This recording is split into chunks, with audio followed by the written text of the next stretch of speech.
여러분 반갑습니다. 신봉기 교수의 법푸정, 법으로 푸는 정치 풍향계입니다. 자유구독료 먼저 소개해 드리겠습니다. 어제는 권오순님께서 큰 금액 보내주셨습니다. 감사합니다. 1일 자유구독료, 콜드블루님, 신보경님 감사합니다. 자, 여러분 오늘은요 뭐 썸네일 주제로 보시고 여러분들 들어오셨겠습니다만은 먼저 두 장면부터 먼저 짚어보려고 합니다. 전한길이 3.1절 콘서트 준비하는데 참패를 지금 하는 모습을 보여줬죠. 동원 정치의 민낯이 드러나는 그런 장면이라고 생각을 합니다. 결국 이제 윤석열은 결국은 이제 끝났다라고 하는 것을 스스로 입증한 그런 사건이었다고 생각이 됩니다. 그리고 두 번째 중요한 것은요. 국민의힘 즉 국힘의 의원총회가 어제 완전히 정말 파행적으로 진행이 되었지 않습니까? 전륜하라고 그렇게 요구를 하는데도 그것은 전륜 얘기를 할 수 없도록 분위기를 막아버리고 갈등만 폭발한 그런 모습을 보여줬습니다. 오늘 이 부분에 있어서 첫 번째 주제, 두 번째 주제로 해서 여러분들께 전해드리도록 하겠습니다. 그리고 그 이후에 뭐 오세훈 서울시장 지금 갈아치우려고 하는 이런 지금 모의 작당을 하고 있는 국힘의 공관위, 그리고 또 민주당 주도로 해서 사법개편 3법이라고 하는 것이 지금 착착 진행이 되면서 오늘이 아마 국회 본회의가 있는 날이죠. 오늘 곧 본회의 가결시키려고 지금 그렇게 일정이 잡혀 있습니다. 철게 들어갔습니다. 그리고 또 대구 민심이 아주 특이해요. 지금 의외로 제가 볼 때는 지금 개인별 후보로 보게 되면은요, 대구만 놓고, 즉 TK가 아니라 대구만 놓고 보면은 김부겸이 지금 1등입니다.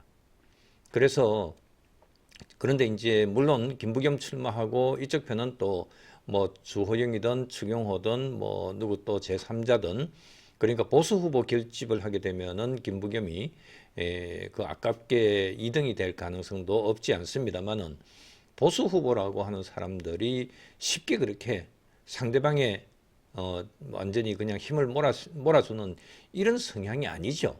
이런 성향이 아니에요. 그러다 보니까 실제에 있어서 대구 시장에 있어서 김부겸의 당선 가능성이 의외로 상당히 지금 높아지고 있는 그런 중이다. 국힘이 이런 식으로 계속 가면은 김부겸 대구시장이 될 가능성이 상당히 높다. 저는 그렇게 봅니다. 그래서 그 부분에 대해서도 마지막에 한번 덧붙여서 여러분들께 말씀을 좀 전해드리도록 그렇게 하겠습니다. 자, 먼저 첫 번째요. 전한길 그 3.1절 콘서트가 완전히 난리가 났어요. 윤석열 동원하는 이런 정치, 그것을 윤석열 믿고 한번 그 한동훈 콘서트에 맞대응을 한번 해보려고 했는데 완전히 그 민낯이 드러났습니다. 윤석열이 실체가 없는 그런 조직이다라고 하는 것을 이번에 제대로 보여준 것 같아요. 전한길 씨가 3.1절 콘서트를 지금 준비를 했는데 애초부터 무리한 기획이었다고 생각을 합니다. 한동훈 토크 콘서트가 67분 만에 11,000석, 1만 1천석을 67분 만에 그렇게 매진을 시키자 비슷한 형식으로 세를 과시해 보겠다고 하는 이런 계산이 작동이 된 겁니다. 그런데 현실은 정말 냉혹하죠. 약 한 7천석 규모로 알려진 공연장을 준비를 했어요. 그런데 실제 판매 좌석은 500석 안팎 정도 되는 것으로 이렇게 지금 통계가 지금 나와져 있습니다. 수치로 지금 나와져 있어요. 그 이후에 또 제가 본 이후에 몇 개 좀 늘어났는지 모르겠습니다만은 아마 그것을 이제 윤핵인 세력, 자통당 등등 해가지고 그렇게 집단적으로 구입하도록 또 막 독려를 하고 하는 이런 일이 지금 생길 것으로 그렇게 예상은 됩니다만은 우선 딱 오픈하자마자 자율적으로 그렇게 사는 좌석 판매는 500석 안팎 정도밖에 되지 않았다. 10%도 채우지 못한 그런 수준이었다는 점에 저도 상당히 놀랐습니다. 이거는 단순히 뭐 흥행부진이라든지 이런 것 정도가 아니에요. 이거는 진짜 구조적인 실패였다고 이렇게 평가가 됩니다. 그런데 이제 더 논란이 되는 것은요. 출연진 섭외 방식에 있어서 지금 상당히 심각한 저 문제를 불러일으키고 하죠. 불러일으키고 있습니다. 심지어는 어떤 뭐 진짜 내 이름을 왜 거기다가 올리고 사진을 그렇게 사용했냐 포스터에 이렇게 해서 법적인 공방까지 지금 벌어지는 이런 벌어지려고 하는 이런 지금 상황까지 진행되고 있습니다. 태진아 씨, 정찬희 씨 뭐 저 가수입니까? 저는 잘 모르겠습니다. 죄송합니다. 그리고 사회자로 이름이 올라갔던 TV 앵커 하던 이재용 전 그 앵커 이런 사람들이 모두 다 자기는 손사래를 쳤습니다. 내 이름이 왜 그게 올라갔느냐? 나는 또 일반 공연인 줄 알았는데 왜 이게 그렇게 정치 행사라고 이렇게 변질이 됐느냐? 아니 행사 자체의 성격에 대해서 내가 물었을 때 일반 공연 행사라고 얘기하지 않았냐? 이런 식으로 이제 그 행사 준비하는 과정, 출연 섭외하는 과정에 있어서도 이런 일이 벌어졌었다는 거죠. 그래서 그 참가자의 그 출연진의 그 명단에 올라가 있는 사람들이 정치 행사인 줄 몰랐다. 이런 성격이면은 참여할 수가 없다. 이러면서 잇따라 불참 의사를 밝혔습니다. 일부는 자기 사진과 이름이 충분한 사전 설명 없이 홍보물에 사용됐다고 하면서 강한 유감을 표명했고 법적 대응 가능성까지 언급을 했습니다. 모두 다 지금 공통점이 있어요. 전한길 이 사건에 있어서. 그 다음에 그 후보, 그러니까 그게 출연진에 대해서 공통점이 있었어요. 뭐냐 하면은 모두 다 지금 보도에 의하면 그렇습니다. 모두 다 일반 문화 행사로 설명을 듣고 오케이 했다, 승낙했다 이렇게 얘기하는 사람들이 대부분이에요. 정치 이벤트라는 이런 고지는 전혀 없었다는 사실은 이거는 모두 다 공통점입니다.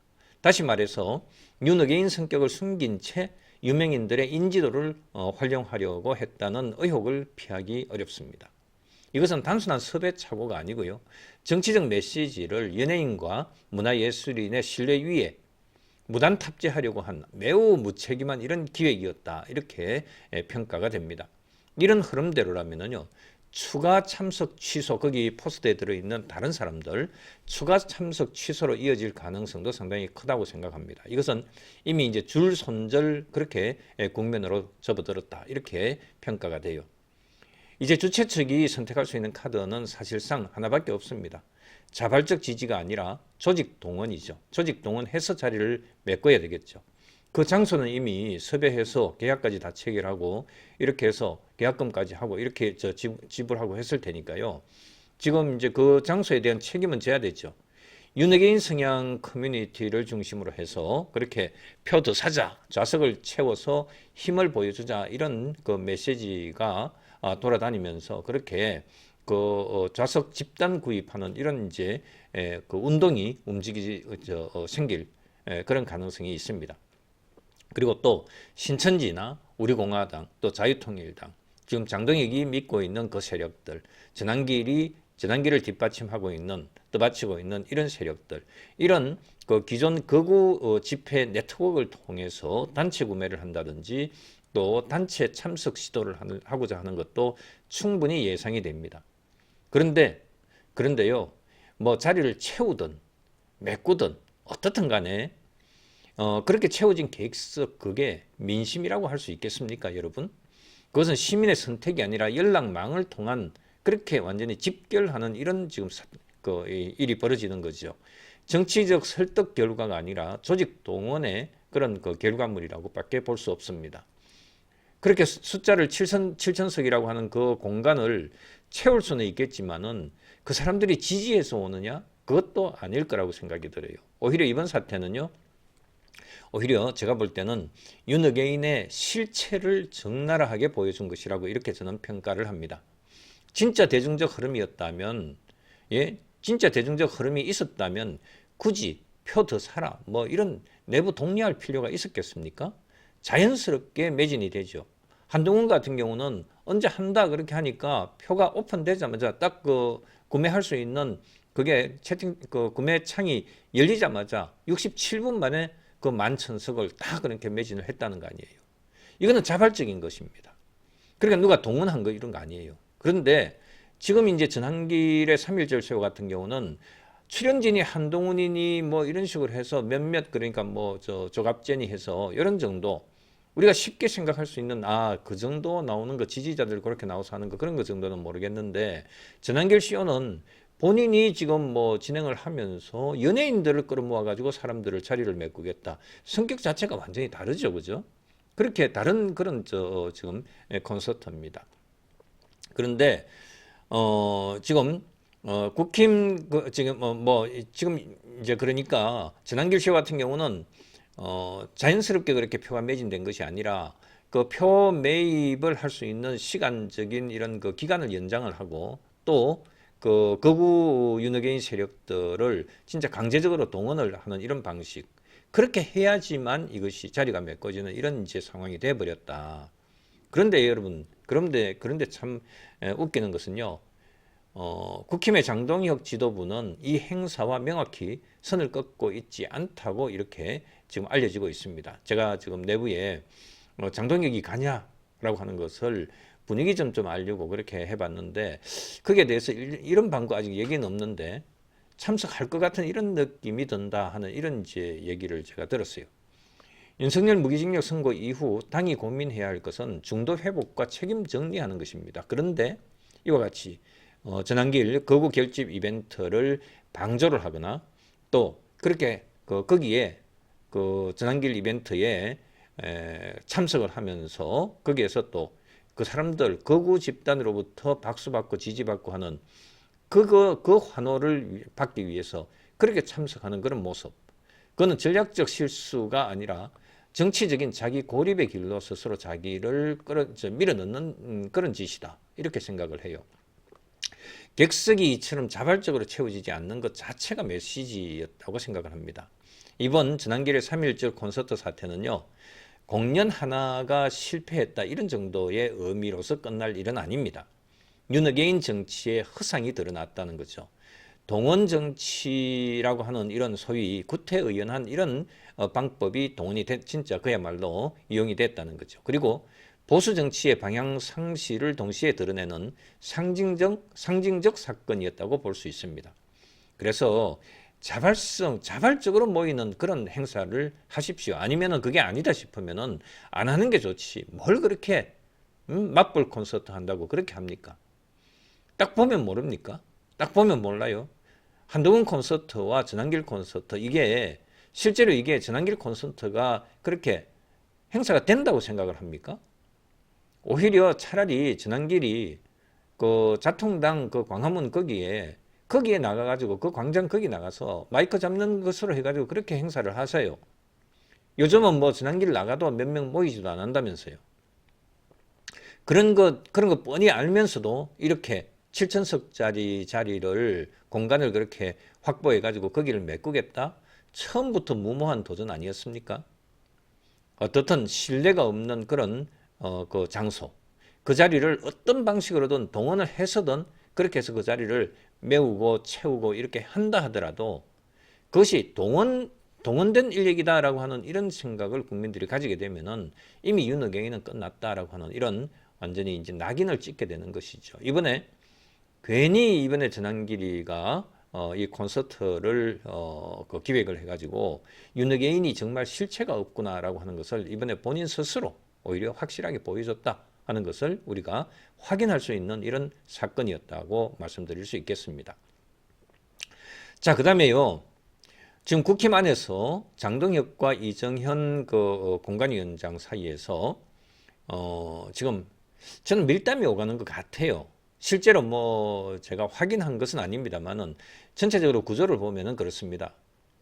오세훈 서울시장이 이제 다시 이번에 또 재출마를 해야 되는데 오세훈을 갈아치우려고 오세훈 제거를 하려고 하는 이런 음모를 꾸미고 있다라고 하는 이런 것이 지금 아주 강하게 느껴집니다. 지금 국민의힘, 국힘의 그 공천판은요 이미 정상적인 경쟁을 지금 하고 있는 것이 아니죠. 지금 공천 과정이 공천 구조가 완전히 망가졌어요. 네? 여러분들 한번 생각해 보십시오. 이정현 공관위원장은요 완전히 목청을 높이고 있어요. 아주 강하게 기득권 없다. 지옥훈련 각오하라. 이런 식으로 군사식 언어로 후보들을 겁박하고 있고 장동혁 대표는 앞에서는 내 이름 팔면 과감히 탈락시키겠다. 공천 탈락시키겠다. 이런 식으로 앞에서 어제도 그런 얘기를 했어요. 그런데 뒤에서는 공천 실무를 논의하는 이정현하고 그렇게 속닥이는 그런 어떤 전형적인 이중 플레이를 반복을 하고 있습니다. 이건 이런 방식의 지금 공천 과정은요, 공포 통치 그 공천 절차라고 그렇게 볼 수 있습니다. 그런데요, 이번에 그 공천관리위원회 구성은 또 그 누구예요? 이정현 일단 위원장 임명을 해놓고 이정현이가 이제 후보를 추천하고 해가지고는 지금 그 장동혁이 오케이 하는 이런 지금 과정을 거쳤잖아요. 이정현은 사실상 박근혜 퀴즈로 해서 그렇게 당대표를 하고 그렇게 그때 막 왈왈 하면서 정말 진짜 아주 거친 언사를 쓰면서 그렇게 자기에게 거친 언사를 쓰면은 사실 점잖은 이 법조인 출신들이라든지 점잖은 의원들이 거기에 맞대응 잘 안 하잖아요. 그걸 하나의 전략으로 쓰면서 그렇게 자기 당대표를 해왔던 사람이에요. 정치를 해왔던 사람이에요. 그런데다가 또 국힘 정서와는 다른 이정현이가 이제 당대표 되는 그런 그 과정을 거치면서 박근혜가 이정현을 사실상 좀 이용한 면이 있죠. 결국은 이제 이정현이 또 박근혜를 오히려 또 거꾸로 내치는 이런 이제 상황도 벌어지기도 했는데 사실 이정현의 기반은 호남이잖아요. 전남이잖아요. 그래서 한번 보십시오. 이번에 공관위원장을 이정현을 그렇게 딱 맡겨놓으니까 어떤 사태가 벌어지는지 한번 보십시오. 사실상 그쪽 민주당하고 그렇게 이정현이 완전히 거리를 두고 살아온 사람이 아니라고 하는 것을 확실히 이번에 확인을 했어요. 민주당 캠프의 본부장 출신, 이재명 민주당 캠프의 당시 본부장 출신 변호사죠.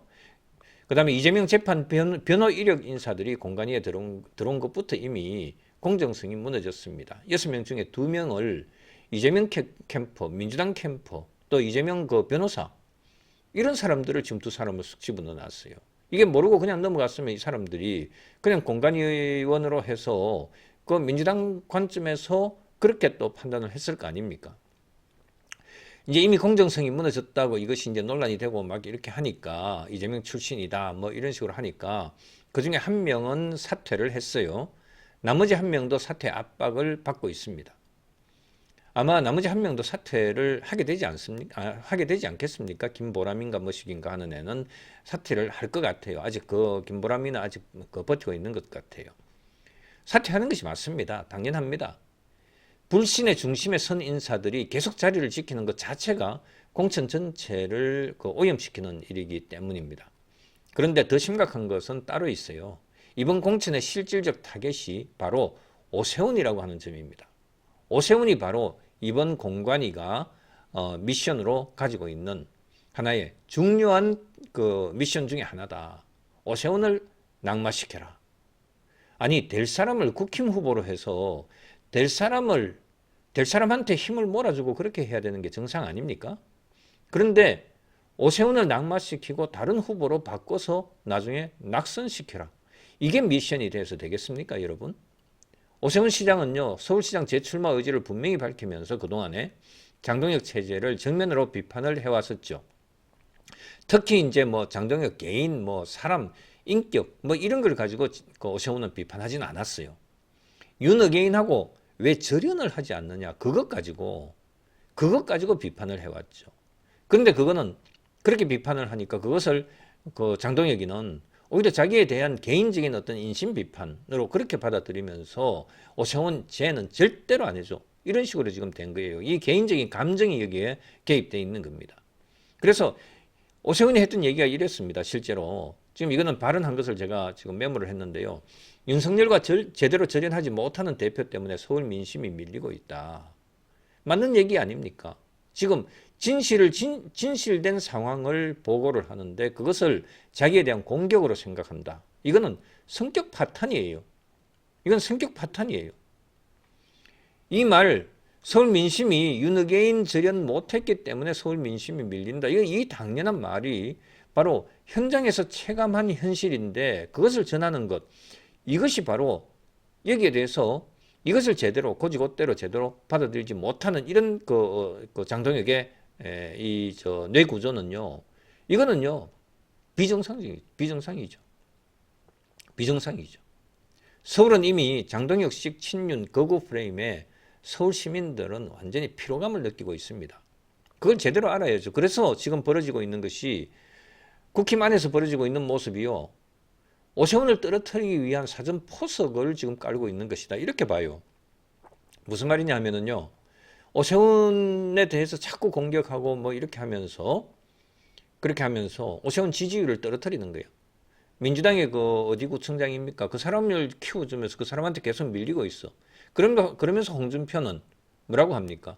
아니 일개 구청장한테도 밀리는 오세훈 서울시장 이러면서 오세훈이 자격 없다 바꿔라 이런 식으로 지금 옆에서 사이드에서 또 응원도 하고 있어요. 그런데 이게 당에서 당 차원에서 오세훈을 밀어주고 오세훈에게 힘을 실어주고 이렇게 하면은 이런 일이 벌어졌겠습니까? 의도적으로 오세훈을 지금 깎아내리기 위해서 지지율을 떨어뜨리기 위해서 당에서 이런 짓을 하고 있는 거잖아요. 친장동혁 성향으로 분류되는 신동욱 최고위원을 대체 카드로 띄우려고 하는 이런 움직임까지 지금 감지가 되고 있지 않습니까? 이게 보도도 지금 이런 식으로 나오고 있어요. 그러니까 오세훈의 지지율을 의도적으로 국힘 자기들 스스로 오세훈의 지지율을 깎아먹고 그 다음에 내부에서 오세훈을 자꾸 흠집을 만들고 공천 과정에서 오세훈에 대하여 문제 후보다 이런 식으로 해가지고 프레임을 씌우는 이런 시나리오 이거는 상대방 정적을 떨어뜨리기 위해서 공천을 안 주기 위해서 흔히 써먹는 이런 그 방식이잖아요. 또 여기에다가 이정현이가 아까 이제 이번 그 공천 심사 과정에서 그 다음에 후보자가 되면은 완전히 지옥 훈련을 받듯이 그렇게 아주 그냥 아주 그 힘들게 그렇게 그 이번에 공천을 받게 될 거다. 이렇게 지금 발언을 했어요. 지옥 훈련이라고 하는 이런 발언. 이게 결코 우연이 아니라고 생각을 합니다. 이정인이가 얘기했던 그 지옥 훈련이라고 하는 이 발언은요. 지금 이번 그 지방선거 후보자 전체를 타겟으로 한 것이라기보다는 전체를 지방선거 후보자 전체, 지원자 전체를 타겟으로 한 것처럼 이렇게 포장을 씌워서 실제로 누구를 타겟으로 한 것이냐? 오세훈을 향해서 경고한 것이다. 이렇게 보였어요. 당신도 지옥 훈련하듯이 열심히 공천에 있어서 공천에 대해서 의식을 하지 않으면은 말 안 들으면 날리겠다라고 하는 이런 공개 협박을 하는 것이나 마찬가지입니다. 그런데 이제 문제는 장동혁이죠. 아까 말씀드렸듯이 앞에서는 공정한 척 하면서 뒤에서는 이정인하고 그렇게 줄대 가지고 그렇게 라인 정치를 하고 있는 이 모습. 이게 문제죠. 그래서 앞에서는 거리두기 하는 것처럼 하면서 뒤에서는 자기 코드, 장동혁 코드의 심사를 거쳐서 자기가 찍는 사람을 공천 주라. 지금 이 작업을 하고 있는 것이거든요. 이 방식은요. 장동혁 정치의 그 오랜 그 습관입니다. 책임은 피하고 실권은 쥐고 그 다음에 결과를 관리하는 이런 구조. 이거는 지금 국힘의 이정현 공관위는 결과적으로는 장동혁 체제의 연장선일 뿐이다. 이렇게 평가가 됩니다. 그래서요. 이미 지방선거 예비 후보자들 사이에서는 공공연히 지금 하고 있는 얘기들입니다. 뭐냐 하면은 능력보다 코드가 먼저다. 장동혁 눈에 들어야 된다. 장동혁한테 어떻든 간에 내 이름 석자 문자 메시지라도 어떻게 하든 그 장동혁의 저 핵심 그 참모한테 내 이름이 장동혁 이 머리에 심어지도록 해야 된다. 이 방식을 지금 이렇게 느끼고 있어요. 장동혁 라인이 아니면 공천받기 어렵다. 지금 이런 식으로 생각하고 있는 겁니다. 이게 지금 저 지방선거 후보자들이 뭐 단순히 광역기초단체장뿐만 아니라 의원들조차도 광역의원 기초의원들조차도 지금 이런 생각으로 지금 쏠려 있습니다. 이게 정당입니까? 아니면 사조직입니까? 지금 장동혁이 당대표 되고 나서요. 진짜 사조직 같아. 사조직 같아가 아니고 사조직이에요. 지금 하는 짓 보면은요. 진짜 국힘은요. 그동안에 항상 얘기하지만은 국힘은 숙청 정치로서 지금 정당을 끌어나가고 있다. 뭐 항상 하는 말입니다만은 경쟁이 아니라 줄 세우기 방식이다. 검증을 하는 것이 아니라 자신에 대한 충성도 테스트를 하면서 그렇게 그 충성도가 낮아지면은 쳐내는 이런 방식의 길을 택하고 있다는 거죠. 이런 식으로 지방선거 들어가면은 결과는 불 보듯 뻔합니다. 당연히 중도 이탈하겠죠. 내부에서는 아예 말도 안 하고 그냥 입을 닫아버리죠. 결국 남는 사람들은 장동혁 뭡니까? 이런 거 있잖아요. 재치게 하면은 각하 시원하시겠습니다. 방귀깨도 시원하시겠습니다. 하는 이런 진짜 그것만 남게 된다는 거죠. 오세훈이 지금 공개 반격을 하고 있는 것은요. 진짜 이거는 개인이 장동혁에 대한 감정 때문에 그렇게 공개 반격하는 게 아니잖아요. 지금 무너진 공천 시스템에 대해서 제발 제대로 해라. 마지막 경고하는 것입니다. 이정현 위원장은 지금이라도 진짜 군사 훈련하듯이 하는 이런 발언 그거 거둬들였으면 좋겠어요. 너무나 지금 비호감이고 거부감이 충만해집니다. 그리고 옷 좀 옷 그거 좀 벗으세요. 뭐 하는 겁니까 도대체? 예?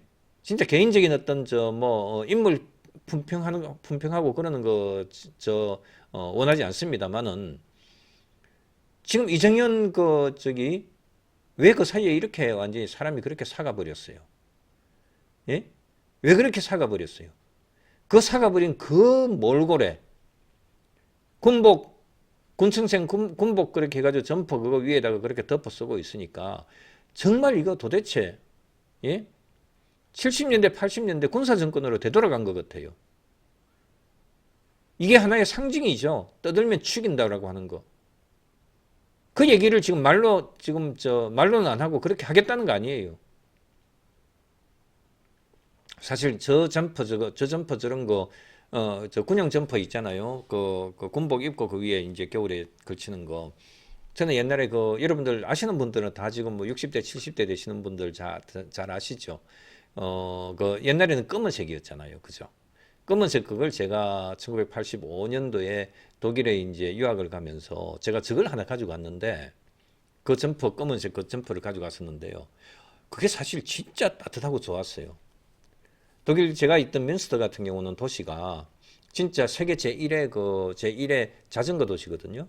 이 자전거 도시 거기서 자전거를 타려면 위에 이제 옷을 진짜 두툼하게 입어야 되는데 군복 야전 점퍼 그거 진짜 좋았어요.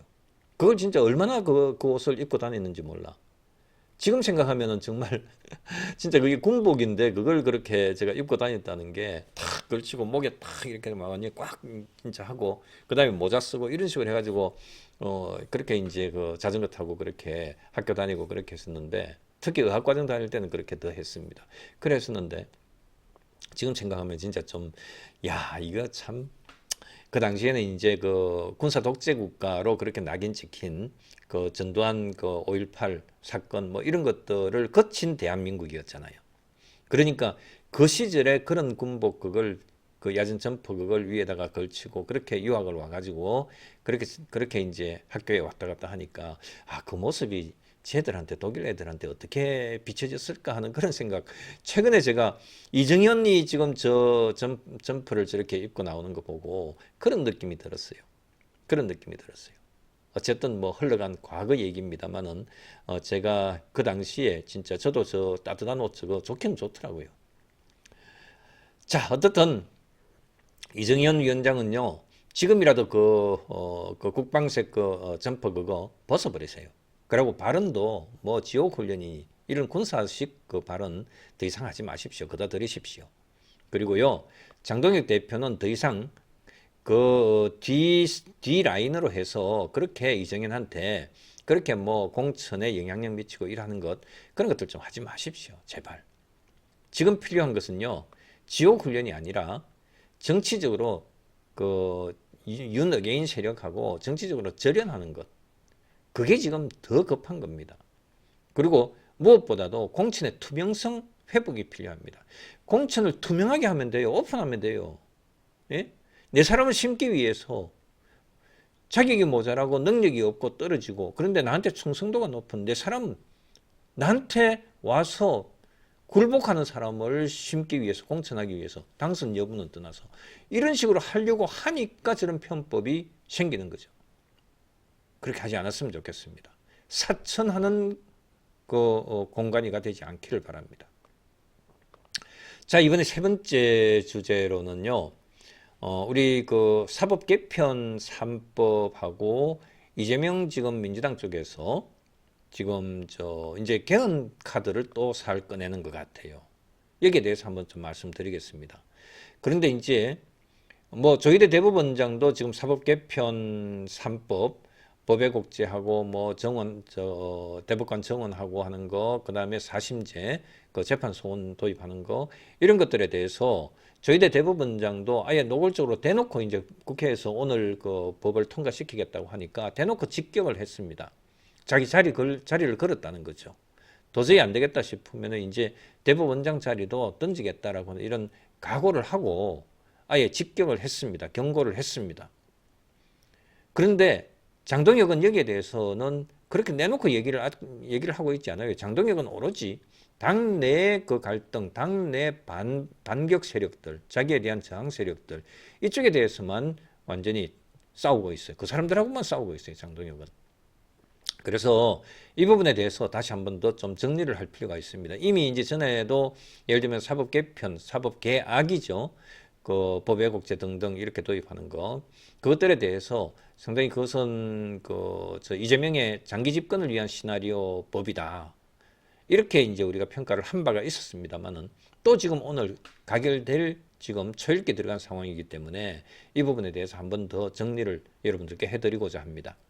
지금 국회에서 벌어지고 있는 일은요, 진짜 그야말로 단순히 뭐 특정 법률 하나 도입하겠다, 그걸 가지고 다투고 있는 이런 거 정도가 아니죠. 이미 뭐 그 상황은 넘어섰습니다. 정당 내부의 권력 투쟁이 국가 사법 체계 전체를 위험에 빠뜨리는 그런 전형적인 사례라고 하는 겁니다.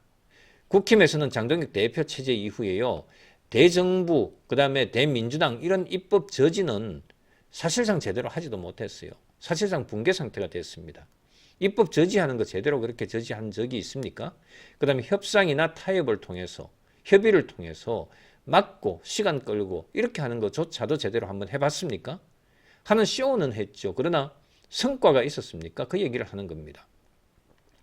당내 주도권 싸움에 매몰된 결과 사법제도 개편 3법, 이거는 사법개혁 문제가 아니라 사법제도 개편이죠. 사법 개편입니다.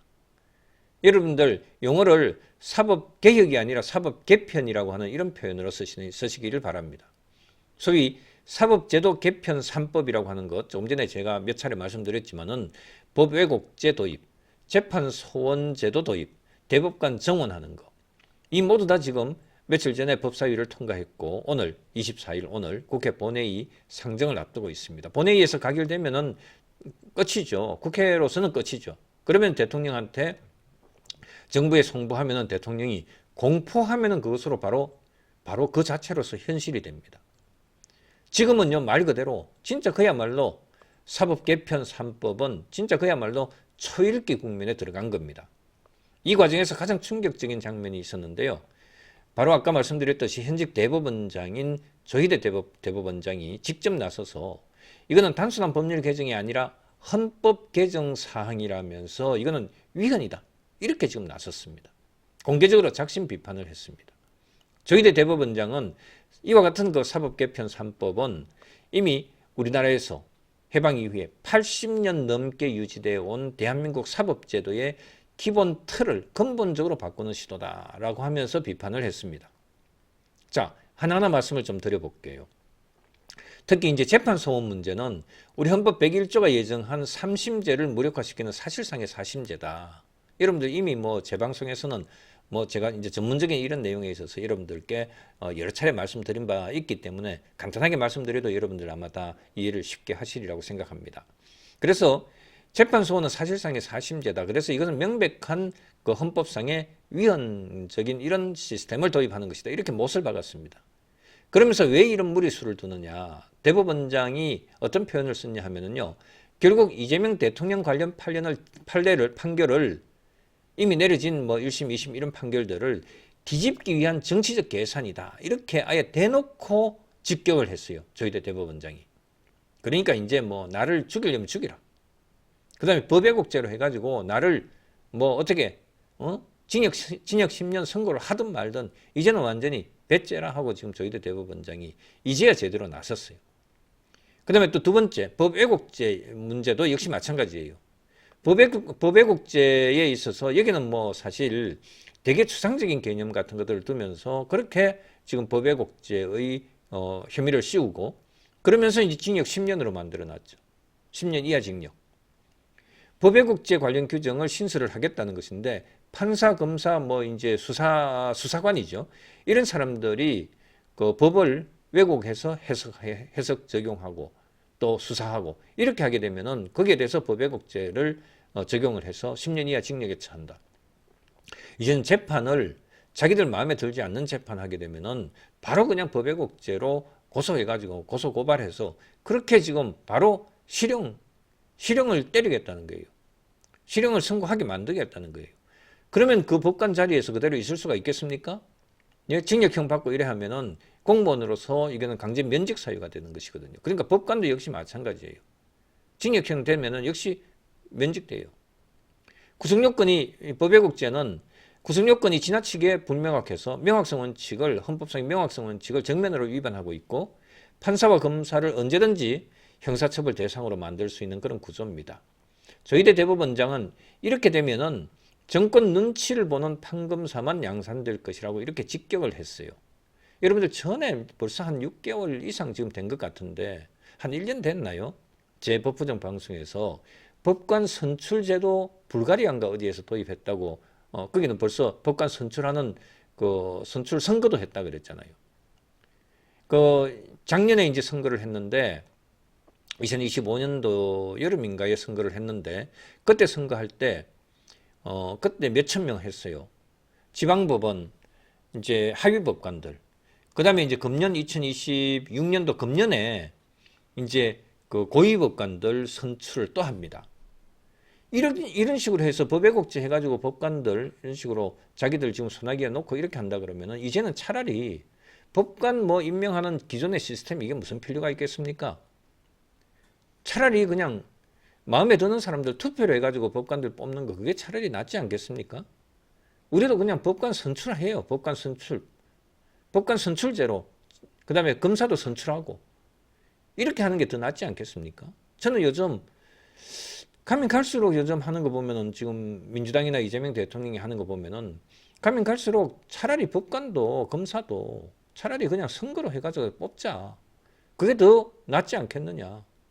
이런 생각이 들기도 해요. 지금 이거는 저는 지금 얘기하는 거 이거는 이 자체로서 이거는 위헌적인 발상입니다만은 생각입니다. 발언입니다만은 이렇게 지금 현재의 우리 헌법이라든지 기존의 사법 시스템을 붕괴를 하면서까지 이런 식으로 가는 것 그 자체를 봤을 때 차라리 그럴 바에는 뭐 하려고 임명을 하느냐.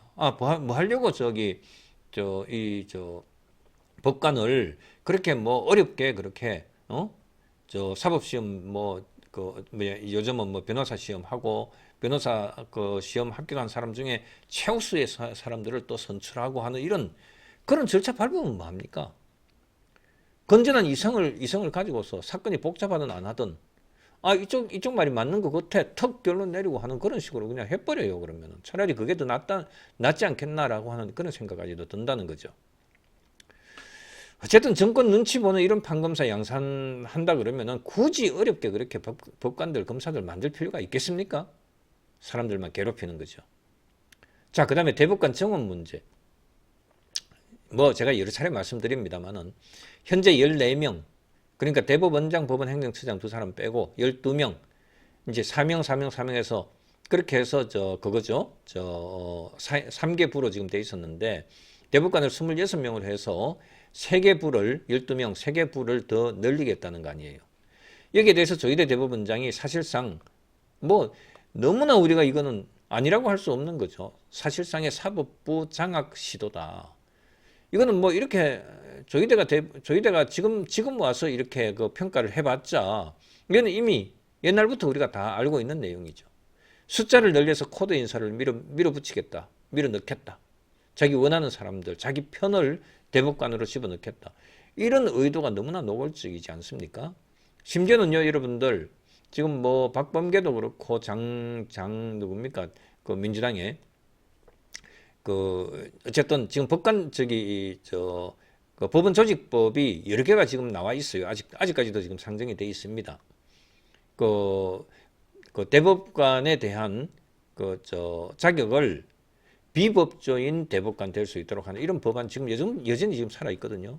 조만간에 가면은 이제 16명, 12명 그 정원해가지고 26명으로 이렇게 늘리게 되면은요, 이제 비법조인 대법관 자격, 이것을 허용할 수 있도록 3분의 1까지는 비법조인도 대법관 될 수 있도록 한다든지 이런 식으로 지금 할 거예요. 이거는 지금 일단 잠시 뒤로 이렇게 카드를 빼놔서 그렇지, 지금 대법관 정원 문제가 이제 관철되고 나면은요, 그 다음에 비법조인 대법관 그 3분의 1 이상, 3분의 1까지 그 임명할 수 있다라고 하는 거, 이거 분명히 또 이번에 그 또 얘기가 나올 거라고. 정말 저는 이거는 대한민국의 그 조희대 대법원장이 대한민국의 그 사법부 수장으로서 진짜 그 위험하다는 이런 그 경고를 한 그런 사건이라고 이렇게 말씀드릴 수 있겠습니다. 그런데도요, 민주당은 멈추지 않고 있습니다. 오히려 지금 국민투표법 개정까지 동시에 지금 밀어붙이고 있어요.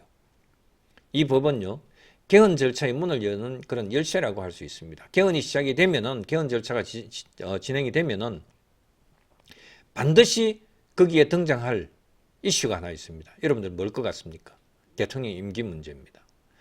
그래서 과거에 김문수하고 그 이재명하고 그렇게 대선 과정에서 논란이 됐을 때 4년 중임제냐, 지금 현행 헌법은 4년 중임제 못한다, 이렇게 현직 대통령은 4년 중임제 개헌 못한다, 이렇게 막아놨잖아요. 그런데 4년 중임제는 못하지만은 개헌을 통해서 4년 연임제는 도입할 수 있다. 현직 대통령이 할 수 있다. 4년 연임제 시스템에서는 현직 대통령도 개헌하고 4년 연임제 시스템으로 바꾸고 나서는 본인도 출마할 수 있다. 이런 식으로 지금 해석을 하기 위한 이 이재명 진영의 그 주장이, 4년 연임제 주장이 이번에 개헌하게 되면은 바로 논란이 그 논란에 뭡니까, 개헌 안에 포함될 가능성이 있다는 거죠. 많은 분들이 헷갈리시는데요. 방금 말씀드렸죠. 4년 중임제와 4년 연임제는 전혀 다릅니다. 4년 중임제는 말 그대로 최대 8년이면 끝입니다. 그런데 반면에 4년 연임제는요, 해석에 따라서 무한한 그런 반복 구조가 가능해요. 4년 플러스 4년, 그 다음에 한 터울 쉬었다가 또다시 들어와가지고 또다시 4년, 이렇게 해가지고 재출마하는 이런 방식이 얼마든지 가능합니다. 여러분들 과거에 그 푸틴이 자기 밑에 있는 참모 한 사람을, 그 수상한 사람을 자기가 대통령으로 딱 그냥 올려놓고 자기는 뒤로 빠졌다가 그 사람 그 대통령 잠시 하다가 4년 임기 못 채웠죠. 그리고는 넘기주고 푸틴이 다시 또 장악을 했잖아요. 과거의 러시아 그 푸틴 모델이에요. 이와 같이 더 심각한 것은요, 개헌 과정에서 현직 대통령의 재출마 길을 열어주는 특례 조항이 슬그머니 그렇게 들어갈 가능성이 있다고 저는 계속 그렇게 여기에 대해서 경고를 해왔었습니다. 현행 헌법은 대통령 임기 연장이나 중임 변경이 현직 대통령에게 적용되지 못하도록 그렇게 되어 있지 않습니까? 128조 2항인가 그렇게 되어 있어요. 그런데 새 헌법에서는요, 이것을 우회하는 문구를 넣는 거, 이거는 새 헌법 개정하면서 우회하는 문구 넣는 거, 그거는 기술적으로 어려운 게 아닙니다. 그렇게 되면 이제 어떤 상황이 벌어지느냐? 현행 헌법으로 5년 집권하고 개헌하면서 4년 연임제 개헌을 하고, 그 다음에 누군가 제3자 자기가 누군가 대통령으로 해서 허수아비를 하나 세워놓고, 그 다음에 그 사람이 한 1년 하든 2년 하든 대통령 사임을 해버려. 아니면은 뭐 4년을 하고 이제 자기가 넘겨주든지, 이렇게 해서 현직 대통령이, 이재명 대통령이 다시 본인이 재등장하는 이런 방식이 4년 연임제면은 가능하다는 얘기예요. 이거는요, 이론적으로 얘기하는 것이 아니라 실제로 설계 가능한 그런 그 시나리오입니다. 그래서 장기 집권, 4년 연임제는 장기 집권이 가능하다는 얘기예요. 4년 연임제 논리는. 더 나아가서 민주당 개헌안에서는요, 국무총리를 국회 추천으로 임명하는 구조도 포함되어 있습니다. 국회를 장악한 민주당이 사실상 총리도 우리가 민주당에서 국회 장악한 민주당이 총리도 지명하고 통과시키죠. 대통령이 국무총리 임명하는 거, 이거 대통령이 이제 항상 그 국정 수행의 2인자 그 국무총리 임명해서 국회에 인사청문 특위를 거쳐서 그렇게 임명을 하잖아요. 그런데 국회에서 민주당이 총리를 사실상 지명하게 만드는, 그러면 그렇게 되면 어떤 상황이 생깁니까? 대통령은 허수아비가 되죠. 총리가 실세가 되는 그런 구조가 됩니다. 이거는 사실상 의원 내각제가 되는 거예요. 민주당은 오래전부터 이런 그림을 준비를 해왔습니다. 그런데 국힘은요, 이런 것에 대해서 완전히 눈을 질끔 감고 내부 숙청, 계파 정리 이런 데만 몰두를 했습니다. 그 사이에 국가 사법 시스템과 헌정 질서는 완전히 해체 단계로 지금 접어들었습니다. 장동혁 대표 체제의 무능과 집착이 만든 결과라고 하지 않을 수가 없습니다. 장동혁 대표 책임져야 됩니다. 이런 상황을 처리하게 한 것에 대해서 책임져야 됩니다. 견제해야 할 야당이 스스로 무너졌다는 것이 본질이죠. 사법 개편 3법, 국민투표법 개정, 그리고 개헌 논의, 이거는 모두 다 제일 마지막에 이렇게 흘러가면은 마지막에 권력 집중, 독재자 탄생이라는 거예요. 저희들 대법원장까지 나서서 위험하다고 그렇게 외치는데 오히려 야당이, 견제를 해야 되는 야당이 오히려 침묵하고 있는 거예요. 정치 실패가 헌법 실패로 이어지고 있는 그런 모습을 지금 보게 되는 겁니다. 대한민국 정말 이거는 이제 우리가 알고 있던 그런 진짜 그 삼권 분립 법치가 자리하는 그런 그 자유민주적 기본 질서를 상실한 그런 나라로 될 가능성이 상당히 높아졌다. 저는 되게 불안합니다, 사실. 자, 그 다음에요. 국힘의 의총 소식을 좀 말씀드릴게요. 의총 소식을 좀 전해드리겠습니다. 어제 23일, 어제 월요일이었죠. 국힘이 여의도에서 의총을 열었는데 원래 이날 의총은요, 윤석열 전 대통령과의 관계 설정, 특히 절대적으로 전륜을 해라. 절대 전륜이라고 하는 것도 완전 윤석열 전 대통령, 윤어게인과 완전히 단절하라라고 하는 이런 여부를 놓고 분명히 의총에서 진짜 완전히 여기서 피 터지게 싸울 것이다. 이전보다도 더 피 터지게 싸움이 벌어질 것이다. 다툼이 벌어질 것이다. 그래서 국힘 내부의 국면 전환의 분수령이 될 거다. 이렇게 예상을 했는데 결과는요. 완전히 그냥 의총 쇼만 했어요. 예? 무능하고 책임 회피만 드러낸 그런 의총 쇼만 했습니다. 방금 말씀드렸던 윤어게인 절연, 윤석열 절연이라고 하는 부분에 있어서는 아예 다루지도 못했어요. 완전히 그냥 핵심 현안은 완전히 비껴갖고 장동혁 대표는요.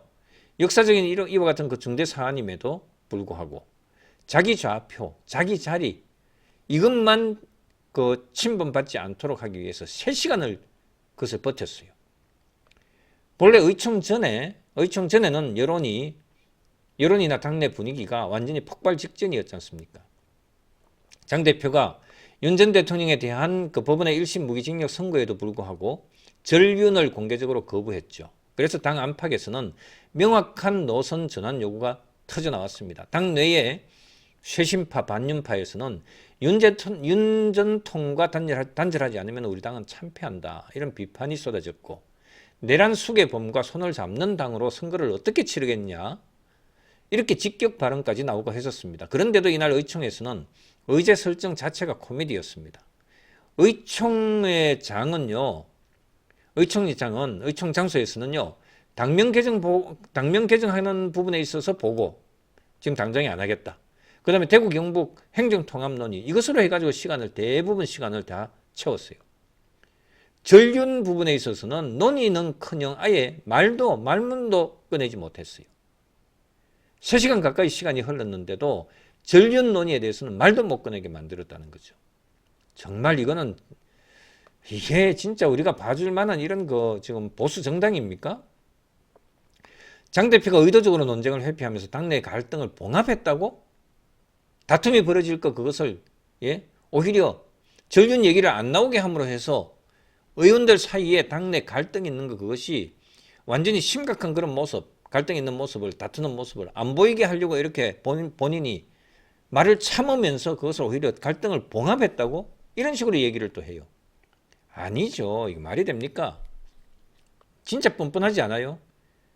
진짜 국힘으로서는 지금 당장의 당면 과제인 정면 돌파 이슈 대신에 정면 돌파를 해야 되는 그 핵심적인 이슈를 뒤로 빼고 진짜 완전히 그에 대해서 한마디라도 말을 하려고 이렇게 발언권 얻으려고 하는 사람에게 발언권도 주지 않고 그렇게 입틀막 하는 그런 의원총회였다는 거예요. 장동혁의 뻔뻔함, 진짜 무책임한 정치를 지금 하고 있습니다. 장동혁이 지금 전륜을 거부하는 이런 논리는 되게 아주 얄팍해요. 그는 무죄 추정의 원칙을 운운하면서 윤 전 통과의 관계를 그대로 두겠다고 이렇게 밝혔지 않습니까? 그런데 현실은 완전히 반대죠. 윤 전 통은요, 재판에서, 세계 재판에서 얘기가 나왔죠. 결론이 났습니다. 세계 재판에서. 항소 상고심에서 뒤집어질 가능성 전혀 없습니다. 그거 희망 걸고 그러지 마세요. 내란 및 내란 선동 등 중대한 범죄와 결부된 이런 판결, 거기에서 내란죄 유죄가 되고 그 다음에 사형을 면한 무기징역형으로 그렇게 선고가 났을 뿐입니다. 그런데도 불구하고 장 대표는 자신의 정치적 기반으로 삼겠다는 이런 태도, 예, 윤핵인 세력들을 그 태도를 버리지 않았습니다. 진짜 정치적인 무책임을 넘어서서 이거는 진짜 윤리적으로도 있을 수가 없는 일이에요. 윤리적으로도 있을 수가 없는 일이에요. 심지어는요, 진짜 자기가 동원한 일부 친윤 중진 의원들을 동원해가지고 전쟁 중에는 그러니까 선거를 앞둔 전쟁 중에는 장수를 못 바꾼다. 이런 식으로 장 대표 옹호를 하는 이런 짓거리도 했어요. 예? 정말 참 심하죠. 진짜 그런데 그 사람들한테 진짜 해주고 싶은 말이 있습니다. 국민이 무엇을 두려워하고 어떤 가치에 기반해서 표를 던지느냐. 이걸 제대로 좀 인식을 하라는 얘기예요. 저는 그 얘기를 해주고 싶습니다. 의원총회, 표류하는 당, 비껴가는 논쟁, 이게 의원총회의 모습이었습니다. 여기에 대해서 조경태 의원이 뭐라고 했습니까? 국민의힘이 윤 전 통의 순장조냐 이런 식으로 직격을 했습니다. 전륜 여부를 의총에서 표결하자 이런 식으로까지 제안을 했습니다. 그런데도 묻혀버렸습니다. 배현진 의원 역시 전국이 비상인데 왜 대통령과의 관계 설정이 논의조차 되지 않느냐고 이렇게 반문했습니다. 그런데 지도부는 이와 같은 질문에 대해서 핵심 의제는 무시하고 사소한 이슈로 시간을 때웠습니다. 이게 지금의 국힘의 모습입니다. 심지어는 일부 의원들은 의총 도중에요, 이게 뭐냐고 이렇게 소리 지르면서 자리를 뛰쳐나가면서 불만을 표출했습니다. 논의 자체가 무의미했다. 이런 얘기죠. 국민에게 이런 모습이 국민에게 당의 방향에 대한 감각 상실을 적나라하게 보여준 겁니다. 왜 이런 상황이 벌어졌는지 지금 국힘 의총에서 벌어진 이 상황 정말 참 우리가 진짜 근본적으로 우리 한번 되새겨 봐야 될 것 같아요. 국힘 내부 갈등의 뿌리는 상당히 깊습니다. 윤 전 대통령의 정치적 유산을 둘러싼 친윤, 비윤, 반윤 이런 계파 갈등은 이미 오래전부터 이어져 내려왔죠. 그런데 지금 이제 국민의힘 안에서 질문을 하고 싶은 것은 이겁니다. 도대체 국민의힘이라고 하는 이 당이 도대체 누구를 위해서 존재하는 당이냐. 여기에 대해서 좀 질문을 하고 싶어요. 과거의 특정 인물, 특정 정치적 기억에 매달려 있는 것, 이거는 정당이라고 할 수 없습니다. 국민은요, 미래의 정책과 비전을 보고 표를 줍니다. 그런데 지금 국힘은 어떻습니까? 당대표는 과거의 한 인물, 지금 구속돼가지고 무기징역 받아서 구속돼 있는 과거의 한 인물을 고집을 하고 있고, 그들과의 또 유착돼 있는 그런 정치적 유착 관계, 그것만 고집을 하고 있습니다. 이게 정당의 존재 이유 자체를 부정하는 것이죠. 정말 선택 못 받습니다. 지지율 나오는 거 한번 보십시오. 네? 국힘이 장동혁이 그렇게 믿고 있는 리얼미터 그 자체는 거구 극자 성향에서 그렇게 적극적으로 답변을 하는 층이기 때문에 30% 나와요, 당연히.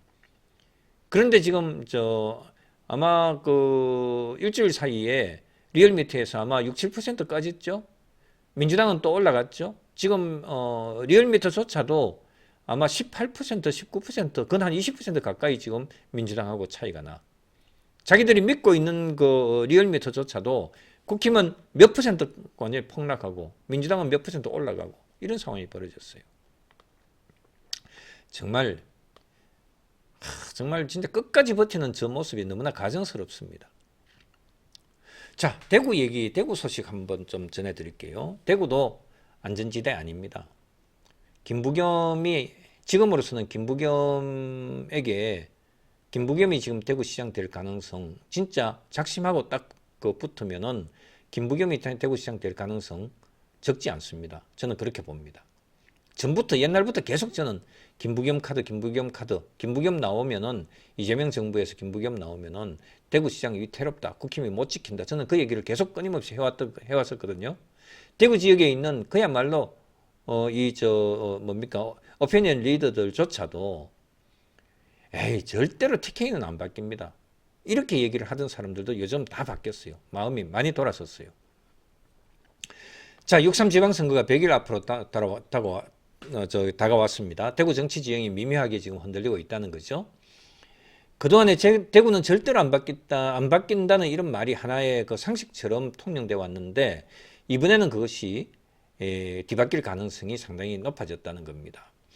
어제 박지원 의원이 방송에서요. 김부겸이 등판하면 대구도 우리가 먹는다 이런 식으로 한 발언이요. 좀 과장스럽게 들릴 수 있지만 정치판에서는 이것이 상당히 설득력 있게 지금 들려요. TK 전체와 대구만은 다를 수 있다. 이런 지금 그 생각을 그 비판을 해요. TK 지금 지지율 나오는 것하고 대구 지지율하고 달라요. 대구 지지율하고 경북 지지율이 다르다는 얘기예요. 대구 경북을 묶은 TK 지표로 보면 여전히 보수 강세입니다. 여전히. 그런데 대구시장하고 경북지사는 따로 뽑잖아요. 대구만 놓고 보면은요, 중도층과 무당층의 체감 민심이 훨씬 유동적입니다. 실제로 대구 지역을 대상으로 한 대구일보 조사에서, 여론조사에서 김부겸 전 총리가 자기 대구시장 적합도 1위로 나오기도 했지 않습니까? 바로 지난주인가 발표됐을 때 대구시장으로 김부겸이 1등이 나왔어요. 2등이 추경호인가 주호영, 3등이 어쨌든 추경호 주호영이 그 뒤를 이었어요. 1등이 어쨌든 김부겸이라니까.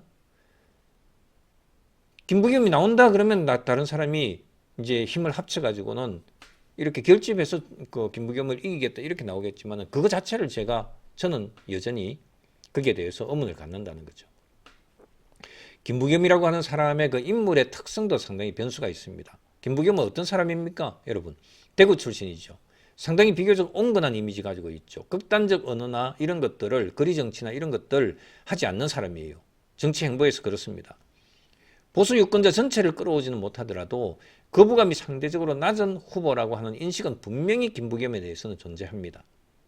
특히 윤석열 내란 유죄 판결 이후에 정치적인 피로도가 되게 높아졌어요. 대구 경북 역시 마찬가지입니다. 강성 대 강성이 아닌 카드에 대한 수요, 그런 부분이 일정 부분 형성이 되어 있어요. 강성 후보에 대한 거부감 같은 이런 것들이 있습니다. 김부겸은 요즘 뒤에 많이 빠져가지고 뒤로 살짝 후퇴해가지고 있는 그런 스타일이잖아요. 그렇기 때문에 이번에 김부겸이 이런 조건에서 민주당 쪽에서 김부겸을 내세우면은 대구시장까지 한번 먹을 수 있다.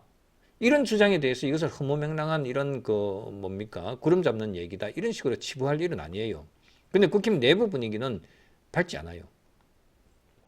최근 주호영 의원의 그 출판 기념회가 어제 있었어요. 장동혁 대표 축사를 의도적으로 배제를 했습니다. 장동혁 대표 영상 축사조차도 안 했어요. 아예 빼버렸어요. 지도부 축사가 없었다는 점을 아예 그냥 강조를 해버렸어요.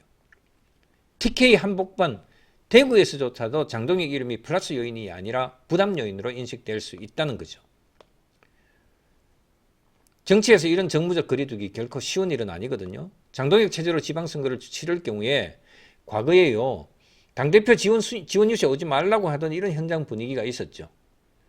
그것이 지금 이번 선거에서도 재연출될 가능성이 있습니다. 이번 대구시장 선거는요, 단순히 지역선거가 아닙니다. 김부겸의 확장성 대 장동혁 리스크의 무게가 도대체 어느 쪽이 지금 비중이 크냐, 이거 대결입니다. 그래서 대구하고 TK하고는 완전히 다르다. 민주당의 그 욕심이 공상인지 현실인지 하는 것에 대해서는 한번 지켜보십시다, 여러분. 저는 김부겸 가능성, 여전히 지금 김부겸 가능성이 상당히 높다. 저는 그렇게 예상을 하고 있는 사람입니다. 여러분 오늘 이렇게 마치겠습니다. 감사합니다.